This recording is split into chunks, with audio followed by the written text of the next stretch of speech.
ando majimbara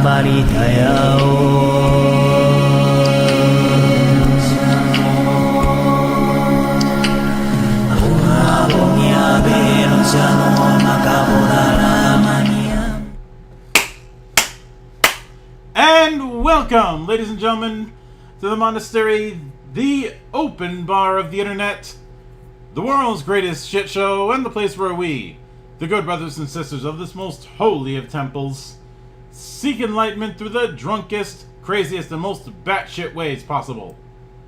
I am your one and only gaming monk, better known as Mildra, and with me I have a newcomer into the temple, coming to us from the Polyhedral Knights, a man behind several different games and one bit of stupidity with one of his previous games. The one and only John Barfield, aka Mickey. How you doing today, man? Doing good. How about you? I am doing good.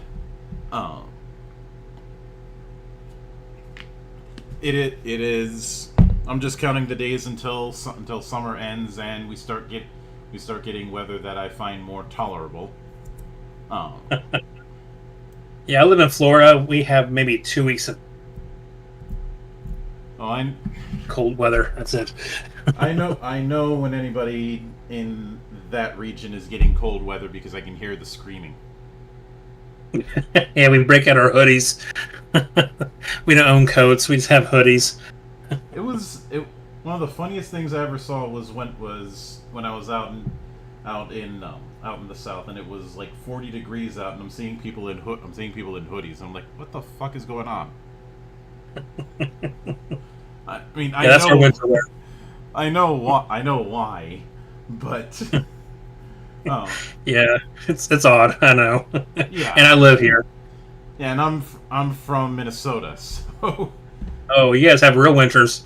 Yeah, so if you tell me it's gonna be cold and it's only 40 degrees, all I'm gonna do is laugh at you. Yeah, but on the flip side, you come down here right now, whoo! You'll be melting down to your skeleton. I've been down there in summers before. It's not. I know exactly how it goes. And the worst part is, it's not just the heat; it's the damn humidity. It's. As a bit of an aside, I should You'll be soaking right down to everything. Whoever coined the phrase, but it's a dry heat, I want that person keel hauled. Because if it's hot as hell, being a dry heat is not any sort of comfort. That's kind of like saying you got kicked in the balls, but at least you were wearing a cup.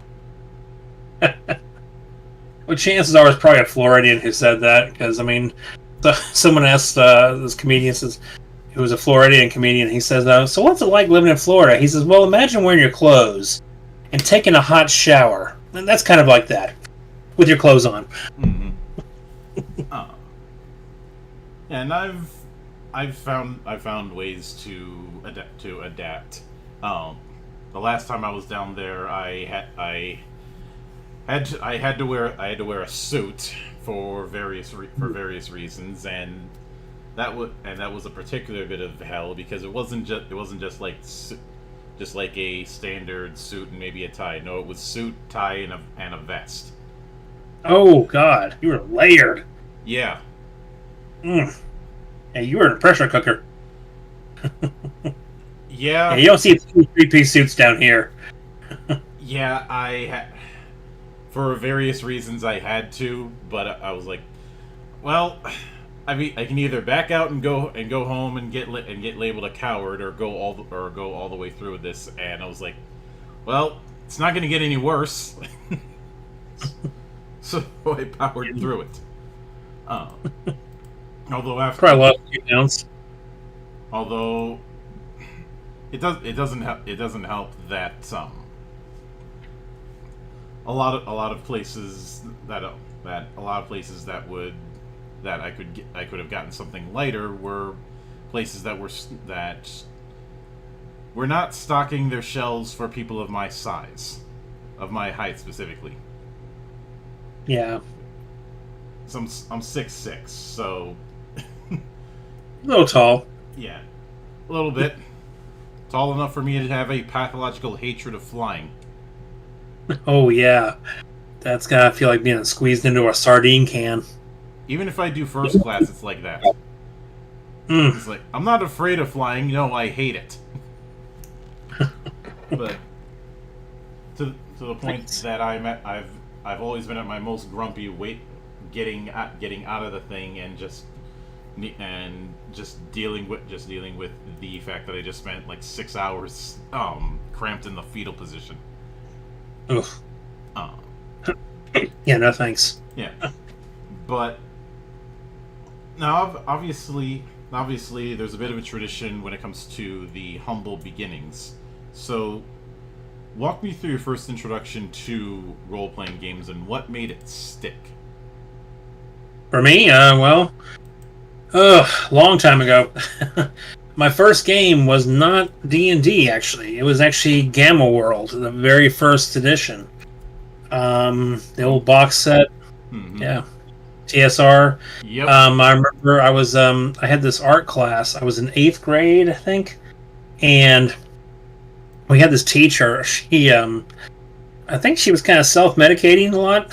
So, she'd kind of be in and out of, with it for class. So we were pretty much left to our own devices. And for the most part, we were there doing our art and whatnot. I finished my project already, and this guy, Mike, came in. And he said, hey, y'all want to play a game? I figured, well, I'm done with my project. Sure, why not? And he busted out this thing called Gamma World. And I was like, what the hell's this? And I think I played 2 games under him. And after that, I had the itch to purchase a game, learn how to run it, and start writing my own stuff. And I've been a permanent GM since then. And that was, I was, 14 at the time. And I am going to be 59 this year. So, I've been doing RPGs that long. Yeah. Yeah. That's what got me in. Mm-hmm. It is interesting. It is interesting you bring up Gamma World since some time ago James Ward was on the show. I would have loved that. Yeah. That's one person I really wanted to meet, and when I heard he passed, I was pretty sad about that. I was like, damn. Yeah. I've covered Gamma World in some form or another, and the system hopping that it would do over the years. I got pretty much all of them. Because I think Gamma World changed core systems. I think like 4 times over the years. I think 5 actually. Yeah. There was one that was kind of weird. Gonzo came in a box and had these cards that came with it, and it's 7th. Oh, they just took whatever concept they had and said, "Here, let's just throw everything out the window and do this weird Gonzo thing." I mean, it was Gonzo before, but this was really Gonzo. I mean, that one I was like, okay, I'm not even keeping this one, but all the other editions I've kept. But you don't see the appeal in playing as a sentient, angry flower? Well, I mean, the original first one you could play, an intelligent plant. And that didn't bother me as much, but this thing, it's more like things just changed randomly all the time in the system, and that I didn't get. It seemed to kind of break with the usual normal setting, so I don't know. Bugged me. So. Yeah. But now, obviously, I got into the library of the Polyhedral Knights a bit late. So in terms of the different games that because you've done your fair share of different games, whether it be the original Spy, whether it be Wicked Pax, whether it be Pathogen, Renegade City, where somebody tried to start a really stupid fight over the font. Well, there was more to it than that, actually. But legally, I'm not supposed to be saying anything. I did make an agreement with them because their thing was bullshit, and they knew it. It was pretty thin. Although I will say, if you look at our website and if you look at the interior of Renegade City, we have a disclaimer in there, which we agreed to that we put a disclaimer in there. We did. And so let's just say anyone who's from the South might appreciate the statement that I put in there. Yeah, but the thing with coming into to these sort of things a bit late to the party is I like to try and establish a pathway. Yeah. So of those and since I can't get that info on DTRPG, which one was the first? Was it Spy 1.0 or was it one of the other ones? Yeah, our first game was Spy, and how that came about, that was really kind of a fluke. I didn't even intend to become a game designer originally. It was my buddy's birthday coming up, and he wanted to play something, and we said, hey, let's play a spy game, And at the time, about the only kind of spy games that are out there was Top Secret, or the James Bond RPG. Are we talking OG Top Secret or SI? No, OG. All right. Way back. This was before the New World Order thing came in, what it was called, the new one. So no, there was the OG Top Secret, and then it had a second edition called Top Secret SI. Oh yeah, no. I think probably that, maybe, I don't know. I didn't own it. I just remember that it was out there. I was like, no, I want to do something different a little bit. So I said, you know what, screw it. I'm going to make up my own rules and see if it can be fun. So I spent an afternoon writing up some core, just mechanic rules, because I've been GMing for a long time by then. And so I ran it for my buddy and my wife, and they really liked it a lot. Oh, okay, cool, And there was this local convention that was coming up, and they said, hey, you want to run some games for us? I'm like, yeah, sure, because I would run games for them. And I figured, what, screw it, I'll run Spy, And I ran it, and people went gaga for it, and they said, well, who's putting this out? I'm like, what do you mean, who's putting it out? I said, are you getting it published? I'm like, I hadn't thought about it. And so I thought, well, maybe I should look into that. So I started, detailing it more, writing up more, and then someone mentioned about Kickstarter.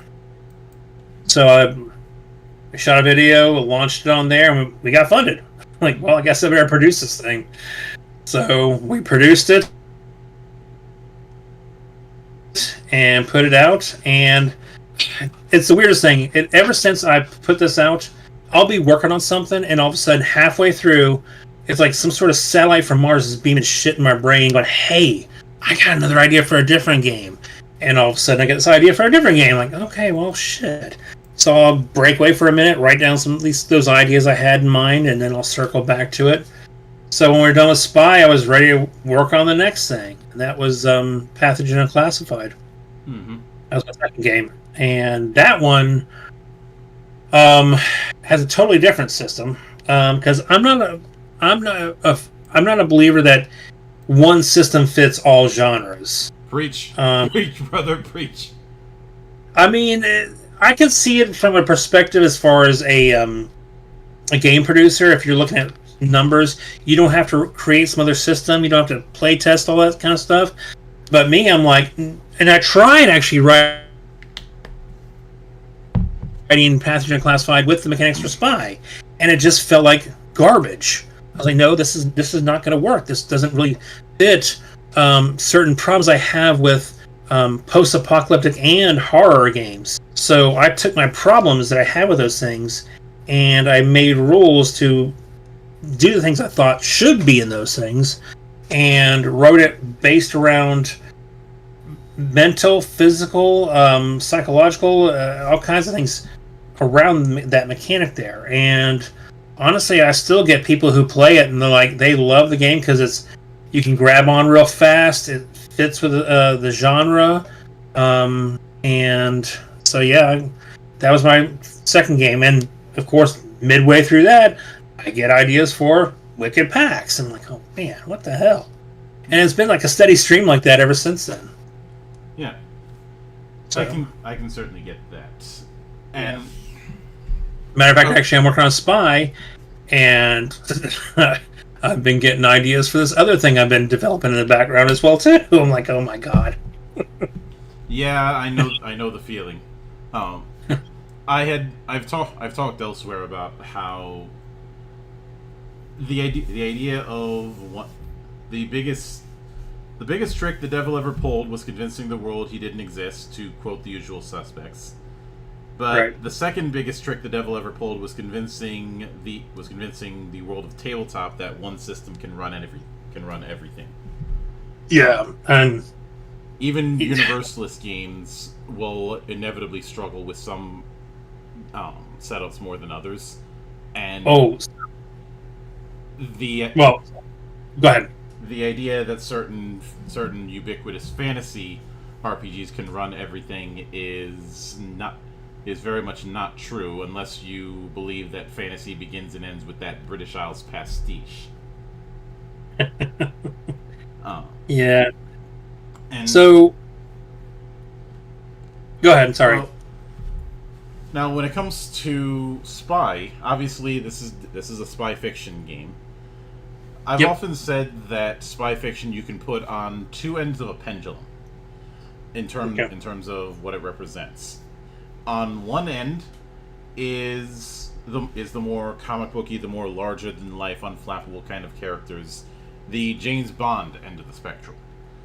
Mhm. On the other end is the very grounded clandestine warfare kind of approach. This is where your Jason Bournes, your 24s, your Tom Clancy's, that kind of stuff falls in. Mhm. Where would you say spy fits into that pendulum? Oh, possibly somewhere in between, closer towards the more grounded, maybe. Sort of. Um, the reason I really didn't want to run the James Bond game for my wife and my friend that time was because even though I'd liked the Avalon Hill James Bond game, it actually was really ahead of its time on some things. It just felt a little bit too James Bondish, which is a little bit over the top, borderline superhero type thing.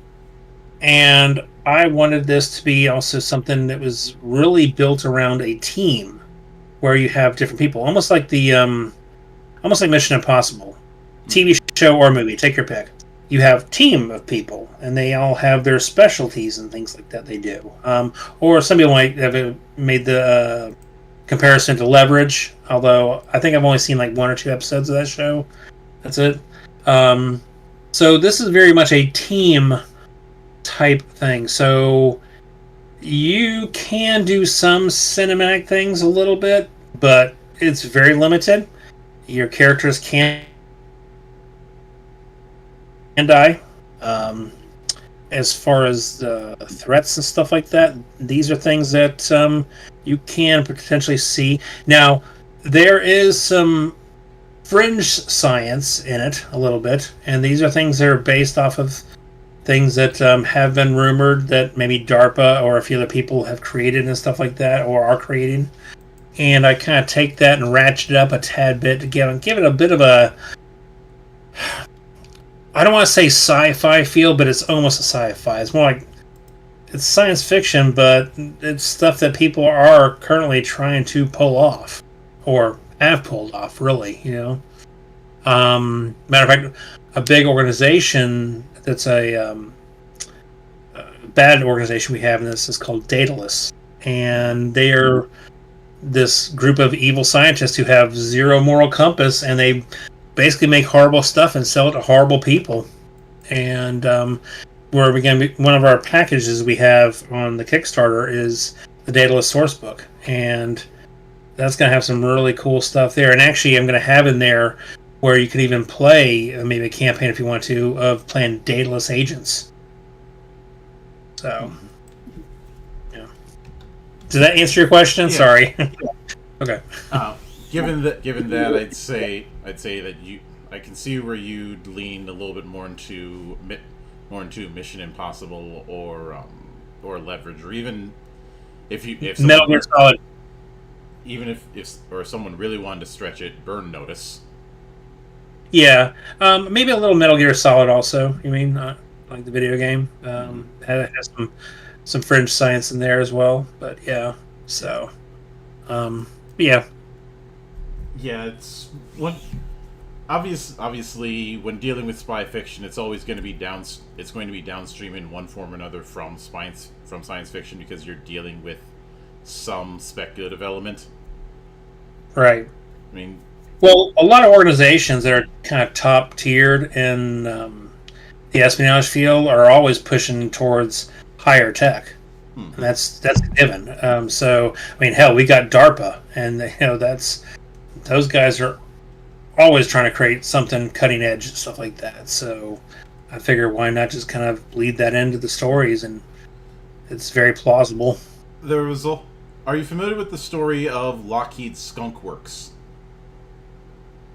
The name sounds familiar. I just can't place. I don't know why that sounds familiar. This was, I think this was the early 70s, when everybody was trying to figure out if this whole stealth thing was actually worth it, or whether or not it was just going to be a fad, because this was still around the time when even guided missiles were seen as a passing fad, a passing military-industrial fancy rather than something that'd actually stick around. Right. Hindsight is what it is. Yep. But in order to try and figure this out, Lockheed went all across the country, grabbing everybody who was a few eggs short of a picnic, got them all together in one group, and said, "Figure out this whole stealth thing, because the UK and other people are doing it. We don't want to get outpaced."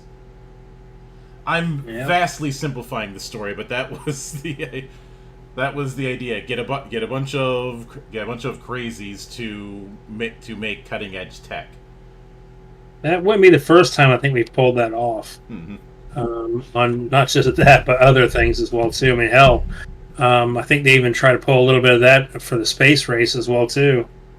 I mean, hell, they had former Nazis helping out too. So well, I mean, a lot of that was part of Operation Paperclip. That get the geniuses out of Germany and into the States so that the Russians don't get them first. Right, come work for us. And it even in the early days of aviation, you find a fair amount of crazies in terms of what sort of tech they tried to pull off. Oh yeah. I mean, if you're a test pilot, you had a death wish.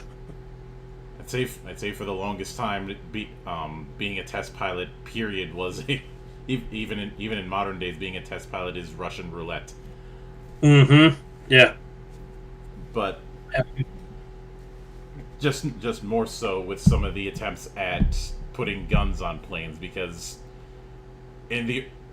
when the first iteration of mounted guns on planes, it was put just in front of the pilot's seat, right behind the propeller. And it took several generations for people to figure out, shooting a gun right behind the propeller while the propeller's on probably isn't the best idea. No, that was not exactly forward thinking. No. In fact, when this was brought up in say France, their solution was, just put up a metal plate and tell the pilot, bon chance. Yeah. Good luck. That's right. But and the reason I bring that up is everybody makes jokes about the weird ass gadgets that you see in Q give out in James Bond, but a lot of those kind of tech does eventually become reality. Yeah.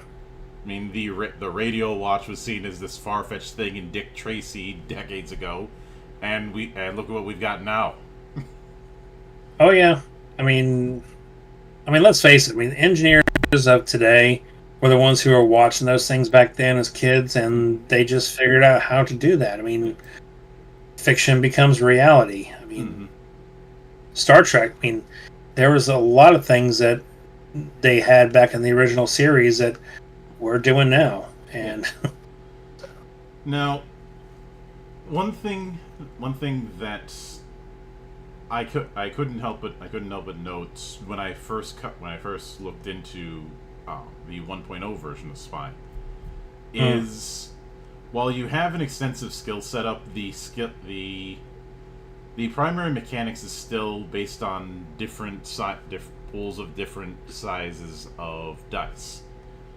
Is that kind of mechanic going to be carried forward into 2.0, or are you planning on doing something a little different? No, it's the same mechanic, and what that works is your die types. See, one thing I did for this, and this mechanic I use for Wicked Packs, I use it for Dark Times, I use it for Pirates of a Shattered World. All those games share this same mechanic. Because those I felt worked fine with this, and it worked good with this. I mean, I didn't feel like I had to shoehorn the setting in with that. But what I liked about it was most games have a very linear skill type thing, like D&D, okay? Mm-hmm. I mean, you roll the dice, you add your modifier, blah, blah, blah, okay? And to me, I see people's knowledge of things on two different levels. You have your level of education and your proficiency. Let me give you an example. Let's say, for example, you and I go to college and we study engineering for 4 years, okay? So obviously our education level is very well educated. We had 4 years of college of engineering. So in terms of your die type, you would have the higher die type. In our game, it would be a D10. Because barely educated is a D6, fairly well educated is a D8, so in our case, it would be a D10. Now, let's fast forward after we've graduated from college. For 4 years, you have been actively an engineer doing it daily for work. I've been selling shoes for 4 years. Well, your proficiency, you do it daily. You use it all the time. Me, I might dust my brain off and think about it here and there, but for the most part, my recall on that is not too sharp all the time. So we have it now in our game proficiencies. That means how many dice you're tossing. So if you rarely use it, in my case, I would be rarely used, means I only roll 1 D10. And whatever I get is what I get. Okay? Whereas you constantly use it, you would have 3 dice. So you're very well educated. You roll 3 dice, and you take the best of that 3 dice. So it means your chance to recall a better, recollection of something is higher. So that's how we did that there. So you might be fairly well educated in that, or use it often. It all varies. So we really like that. And when we introduce that to a lot of people, they get excited about that. That combination. And when you have a team like this, especially in Spy, let's say, for example, someone's playing the hacker. Chances are he's going to have his computers at 3 die 10. He's going to rock out with his cock out, okay? Can I say that? Yes. Okay. So, now, but you get him on athletics, he might have 1 die 6, which means he's barely educated in it, he rarely uses it, so he better hope he rolls good on that D6, otherwise he's going to be flubbing something. And our mechanic works as whatever you get on your dice, you add it to the relative attribute, and you have to meet or beat a target number. So it's a nice, efficient way to show how skills are done. People grasp onto it real quick. Also, best of all, you get to use a lot of your dice that you have in your polyhedral set. Because, hell, you paid for that set. Why just use 1 dice? Mm-hmm. So, especially since some dice clearly need some love from systems. Looking at you, yeah. D12. Oh, yeah. I do like to use D12s, whenever I can. So,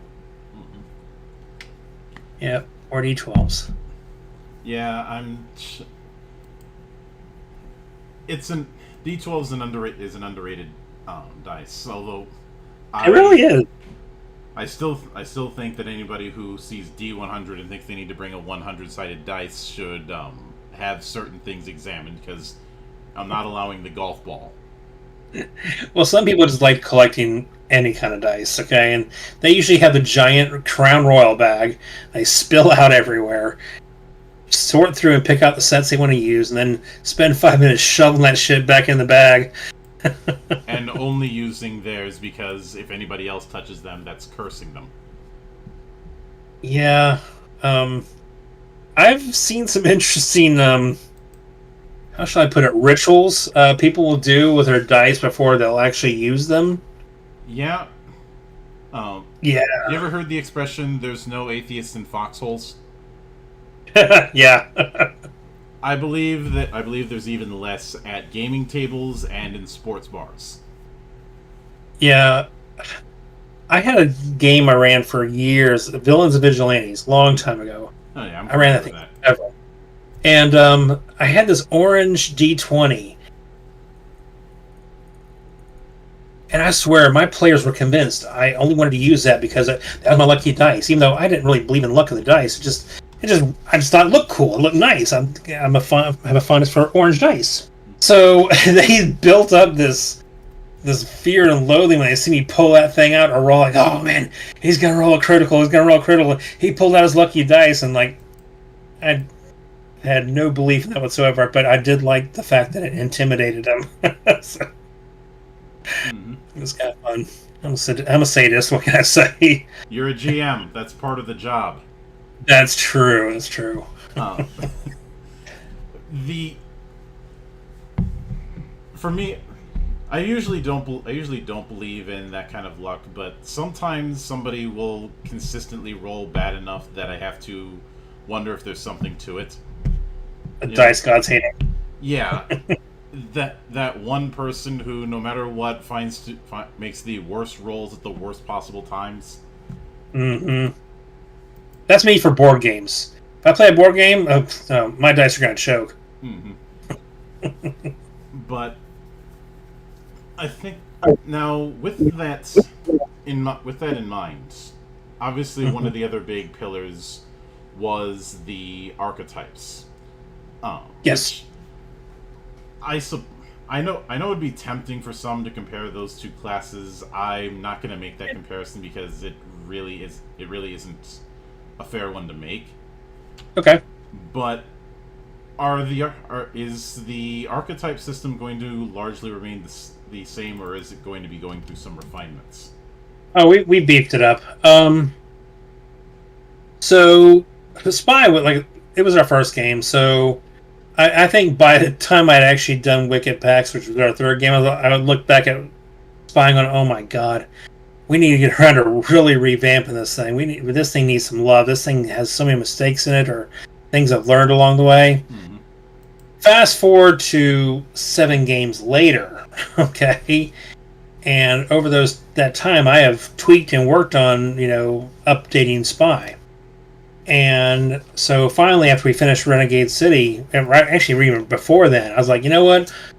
My next game's got to be Spy 2.0 because this thing has been needing love and just been a neglected child.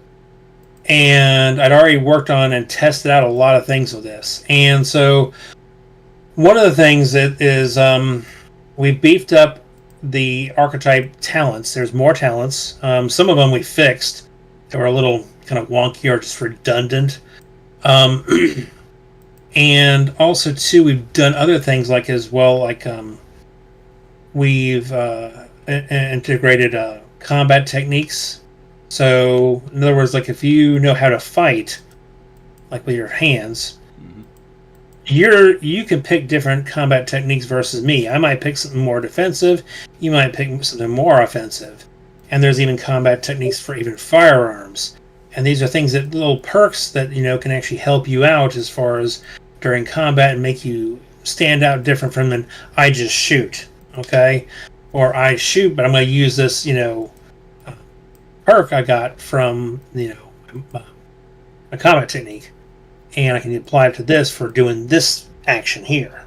And these are all you can get these based on how skilled you are. So if you're really skilled, you'll have a little bit more of those. If you're not very skilled at it, you're not going to have hardly any at all. So we introduced that as well. So we've done quite a few things. Also, too, we broke down hit points a little different. So before, hit points were just one static block number you take away, from there, and it's done.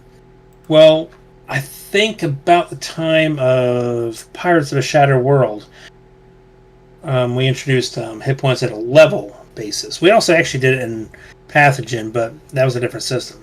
So it works as like, you might have like say 12 hit points in just injury category. Then you have the next category down, the next category down, and it whittles down. As you get whittled down, you start taking penalties to your skill. Mm-hmm. We didn't have that before either. So the more you're getting hammered, the more you're going to start suffering. You're going to start. It's going to reflect in your abilities to do things, which we found that was really exciting as well too. So, does that answer your question? Yeah. So. Yeah, I could most definitely see it. Mm-hmm. But I'm guessing one significant part of 2.0 is just going to be the way things are laid out, because the original had that very strict 2-column setup, and sometimes it would result in certain parts of text overflowing onto others. Yeah, well, I have a layout person now, so that's Mitch. We brought him on with Pirates of a Shattered World. Mitch, and you can Mitch Wallace or a different Mitch? No, Mitch Mitchell. That guy. The guy who I enjoy, even if he drives me crazy sometimes. Oh, you know him? We've had some run-ins in the past. Okay, gotcha. Well, he does my layout, and he does a really good job on that. And we've been friends for a long time. And before all the other ones, I'm the one who laid it out. So, I mean, and sadly, I laid it out on Word. Yeah, so people I could tell it was on Word. On Word. Like, yeah, I pushed my limits on it, but hey, it worked. Not maybe gloriously or great looking, but some people say, I got a beer budget. I had a prison wine budget, okay? So it was really skeletal, and it had to do with what I could do. Mm-hmm. So, yeah, it'll be laid out a lot better. It'll be much more presentable, and he's real good as far as catching things as far as layout. And I don't know did I get you a copy of Renegade City yet? If not, I already had it because I backed it. Right, I remember. Okay, yeah, I know we're still waiting on the physical copies to come in. We finally got the proofs, and the proofs look great. So yeah, we just had to do the mass ordering for all the books. Mm-hmm. But yeah, even that, as far as the layout for that, turned out a lot better than my original one, like say Spy. Which, were there any aspects in the original Spy that, upon looking back, you felt couldn't be salvaged in terms of how your game design approach had evolved? Things that would just have to get blown up or completely retooled. Things that had to be retooled. Well, I mean, nothing terribly. I mean, this is more of just some better adjustments. I know some of the archetypes, they had some redundant things that were kind of almost the same that you can find in general talents. And I was like, okay, why do we have that and this over here? This is kind of more of the same crap. So we scrapped some of those things and put something in that was a little bit more fitting for that type of character. I did that. Also, too, we're going to be detailing more about at least information on weapons, because before we just had like light weapon, or what was it? Light pistol, medium pistol, heavy pistol. So now we actually have those categories still, but we're breaking down by what caliber those are. What types of models you might expect for this. And if it's that kind of model, what's the bullet count for that model there? Because people do want to know that kind of stuff. So this will be a little bit better presented for not just the GM, but for the players too, who are like, okay, I want this model of gun, and I want this because it's got this many bullets here and it has this kind of recoil to it. I mean, it's not overly detailed, but detailed enough. Because I like that middle ground between crunchy and narrative. I don't want too much. Yeah. I feel like I want to have some crunch, but yet at the same time, I want to have some flavor to it too. So we're still striving for that kind of middle ground there. Yeah. Yeah. And continuing on from that, I distinctly recall that the core book had its own form of I guess a kind of extra effort setup in some of the points that were that could be accessed. And I'm curious if that's something you plan on keeping. Just Which points for creation of character or when you're playing the game? Playing. I'm specifically talking about scene and Scene resource points. Scene points, yeah, scene points. So we still have that in there. We've changed it up a little bit. One of the big things, and my recent playtest groups who've played through it, like, wait, you got rid of that one thing? Like, yeah, like, oh man. So it made it a little bit edgier. So in the previous one, you can spend one of your scene points to cut your damage in half you've taken. Okay? Or you can spend 2 points and have it miss you completely. In the new version, you can only spend 1 point and cut it down in half, and that's it. So that's one major thing there. But the other things like the bonus to a skill test after you've made the roll, you can do that too. You're doing maximum damage, which I like that because how many times have we ever done some awesome thing, finally got the roll, hit the guy, and you rolled nothing but fucking snake eyes? It's like, man, really? So as a GM or a player, I like that where you can spend a scene point to do maximum damage instead. Okay, fine, here, do that. I see where you're going, and I will raise you one as far as that goes. Did you ever play any World of Darkness game? Long time ago. I mean, original first. Then you probably remember how you had to roll to hit your damage, so you could end up with a bunch of damage dice and still barely do anything because you can't get something over a 7. Oh yeah, I had someone who did it. He lost a shit ton of dice, couldn't do nothing. It's like, you gotta be kidding me, really? We were all just. It's the equivalent of Stormtrooper aim in dice form. Unloading the whole clip and you miss everything. Right. Yeah. Yeah. So we because I even as much as I might like to torment my players some, I still want them to succeed. I still want them to have fun. I still want them to feel like they're the badass superhero.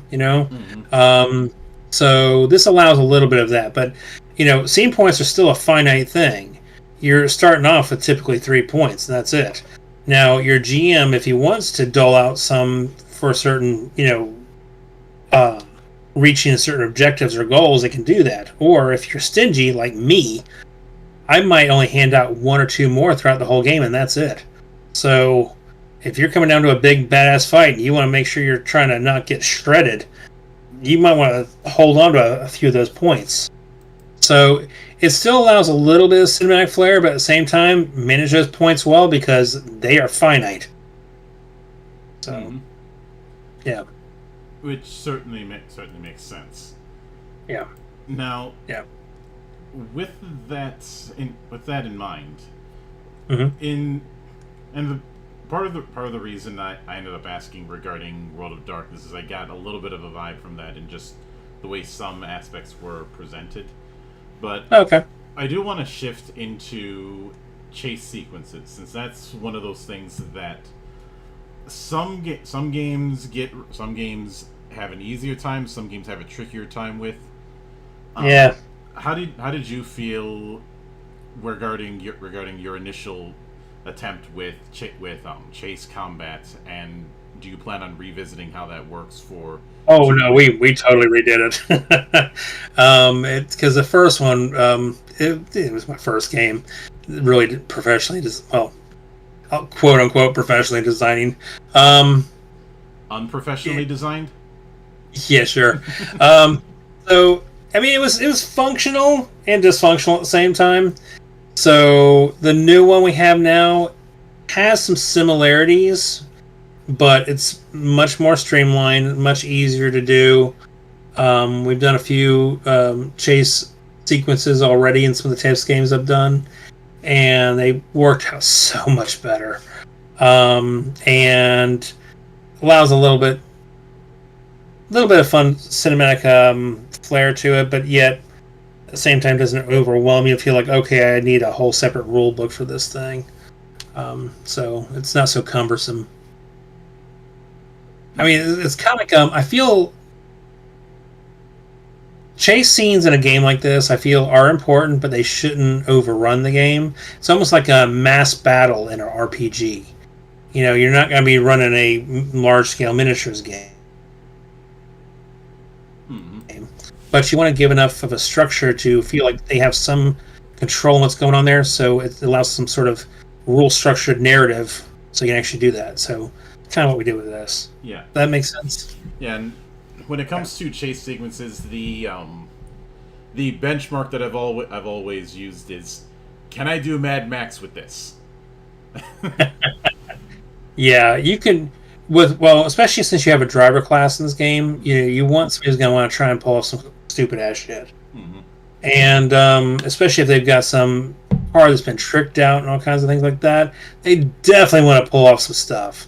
And one of my main players, his character name his code name was Road Rage, and he would test every car's limit or any kind of vehicle, and so but it tested my limit as far as the GM, so it allowed me like, okay, I gotta work on this, gotta fix this, gotta do that.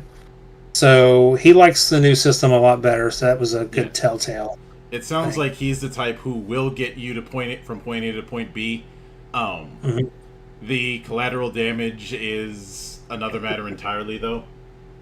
Yeah, he had a prejudice against pedestrians. Then again, I've played characters who believed that walls were just doors with different kinds of keys. If you catch totally Kool-Aid man it. Oh yeah. No, he wouldn't Kool-Aid man it. He'd just say, everybody step back while he's holding the detonator to way too much Semtex on the wall. Oh yeah, and bring the whole neighborhood down.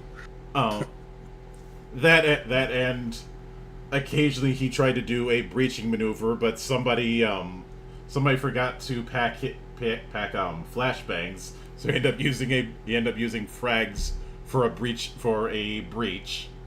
Oh jeez. And I've done characters who, because I do a fair few studies when it comes to ridiculous experimental weapons or weapons that might be fun for target shooting, but would be overkill in combat. Yeah. So the stuff that Kentucky Ballistics would have on his show and his shoulder would walk out and protest if it could. Okay. Stuff like the infamous 4-bore, which is a single shot thing, but the bullet is 1 inch in diameter. Good night. And the recoil is like getting kicked in the shoulder by a horse. Oh yeah, I'm sure. And I decided, you know what? That was stupid, but let's see if we can make it even dumber. And I set up a variant that was semi-auto and gave it to the big guy of the party. Oh Lord. Or in the case of doing a wheelman archetype, I've always preferred the approach of, well, he will get you there, but he does not believe in pedestrians, roads, roadblocks, or anything like that. They're a vague concept. Yeah, if he, ridiculously overbuilding the car so he confused a drive-through with a drive-in. It was like, you gotta go around. You gotta go around because there's this building in front of you. No, I don't. He just goes right through the building. Yeah, I think my buddy John would have that effect there. So. It didn't exactly help that I was cribbing notes from stuff like Twisted Metal. Oh. As well as Spy Hunter. Oh yeah. That end, well, there's been numerous ridiculous tricked out vehicles that have their own little arsenal throughout the Bond movies. So if I'm gonna steal, may as well steal from the best. But it sounds like the approach you're going to be doing is a little more. I know this is a dirty word, but streamlined. No, it's not a dirty word. I mean, it's. I think it's more fine tuned. I'll go with that. Yeah. I say it's streamlined isn't exactly a dirty word per se, but it's kind of become one because of really bad implementations. Yeah, although if anybody's ever read my games, they know that I don't super streamline things. I mean, I have, like I said, you spend a few minutes looking through my stuff, you can find that I'm really kind of a mix between, like I said, the crunch and narrative. So, because I like a little bit of both, and I want to have that. Matter of fact, we had a reviewer one time said that he felt our games had the perfect mix between both, and they liked that a lot. It's a Goldilocks effect. Yeah. You know, not too crunchy, not too fluffy. Right. Yeah. Just right. Mm-hmm. And we worked hard to try and get that. And I've done a lot of play tests on anything I've produced. Mm-hmm. I've run the hell out of it. I've run it with my group. I've run it with strange groups. I've run it at conventions. Matter of fact, actually, this Gen Con, I'm going to be doing a public test game of the next game I'll be putting out eventually. And so that'll be another public testing of something upcoming. So, and so it's always interesting to see how things end. I take a lot of notes and listen to people afterwards. I grill them and say, okay, what'd you like? What didn't you like? And I listen. So I can get that. Now, with that in mind, what would you be shooting for as far as a total page count for the book? Oh, that's good luck getting that in. It's going to be more than the previous one. And a lot depends on what Mitch does with the layout. And also, too, how much more art we get. Because right now, we have a set amount of art we have already. But if our Kickstarter goes to a certain level, I can actually pump in some more. But probably not. I don't like super thick books. And I don't like breaking them up in a bunch of different books. So this one would probably be about maybe 150 pages, give or take. Probably about there. And because also, too, I have a hard time with, I call them coffee table books. And when I say coffee table books, you ever been at someone's house, they have a nice coffee table, and they have this one book that sits there, and it's this thick, beautiful-looking book, but it's not something you take to bed and read, right? It's something you sit and look at the coffee table. I swear, some of these RPGs have turned into that. These are these things that are beautiful to look at, impossible to read because the gloss on it's way too shiny, okay? Font is, just all over the place. Filled full of some glorious art, which they probably spent a good chunk on. And more fluff than you really need, which doesn't really allow the GM to actually get a little inventive and kind of add his own little spin on some things in there. I've had some. So I give really what you need. Yeah, and I've had some cases where some developers have skipped out on the one thing that is a deal breaker for me, and that is not having proper navigation. Proper navigation? Like Palladium is my whipping boy because of the fact that they do these big ass books that don't have indexes. Oh, yeah. Or okay. I've never been a fan of when somebody does a large or even a decent sized core book, but in PDF form they don't put any bookmarks in it. Well, I mean, I'm terrible about that because I don't know how to do those things, and I don't think I've ever asked Mitch to do that. But then again, I mean, our more recent ones, our indexes are, they're functional. I mean, they're not hyper functional like some I've seen. Woo!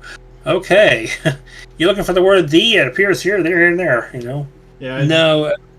It's always best to have that. It's best to have it and not need it than need it and not have it. True. So yeah, I mean, I I can I can cer- I can certainly get it. And I'm not saying drop everything and put in the index. Otherwise I'd get on your ass or something like that. But it's something we have to our table of consider. contents. Yeah. But as far as the back for index, yeah, we probably should put in something a little better in there, so I can make notes of that there. But yeah, page count wise, probably 150 for the basic book. I shouldn't say basic book. It's the rule book. Mm-hmm. The other books we're offering really are just things that you don't have to have, but they'll be cool to have because like the Daedalus source book will have, a good chunk of things about. You can have run entire campaigns with just using Daedalus. Then we have the missions book, which that one's going to have several adventures, several small ones, and one 3-chapter arc one as well. And then the allies and enemies one. Now that one's going to have. Now it's going to be better than our previous NPC books we've done before because originally we used to do NPC cards, which were these little playing cards where you had a character, a short little blurb about them, and 3 plot seeds. And then our card manufacturer went under, and we couldn't find one that I liked, so I said, "Fuck it, let's just go to these small booklets and call them NPC books." Mm-hmm. So then on my last one I did, I said we can do better than this. So the Allies and Enemies dossier is going to have kind of like that, but a bit beefed up more. So you'll have a decent write-up, much more than we had before. Plot seeds on this person, and full stats on that person as well, too. And you'll have an adventure, probably 2 adventures in the back of the book as well, too. Mm-hmm. So these are the 3 books that'll be coming out. They're supplemental books. And they'll be released at the same time as the main book here. And our main book on Kickstarter, we're only offering just for $13. That's a physical print and PDF. Mm-hmm. And this is my way of saying, hey, thanks for supporting us all these years. This is my way of kind of giving back to that, because I didn't get into this business to make money, because Lord knows, anybody who gets in this business to make money is a fool. You're lucky if you basically break even. Mm-hmm. But I do it because I love the games, I love making them, and I want to give something to the community, because, long ago, RPGs really kept me out of trouble as a kid. Yeah, I can certainly get that, and I will look forward to seeing how it develops. Thanks. But with that approach, I'd like to sincerely thank you for taking the time out of your schedule to come onto the show and enjoy the madness that happens around here. Sure. And hope I answered your question. And anytime you see fit to return to the temple, the door's always open. Yeah, sure. Yeah, definitely. I'll probably hit you up on the next thing we're producing. Yeah. And as I often say around here, drinking is not mandatory, but it is encouraged. I was drinking while we were talking. And of course, a sincere thanks goes out to everyone who took the time out of their schedule to come onto the show and enjoy the madness.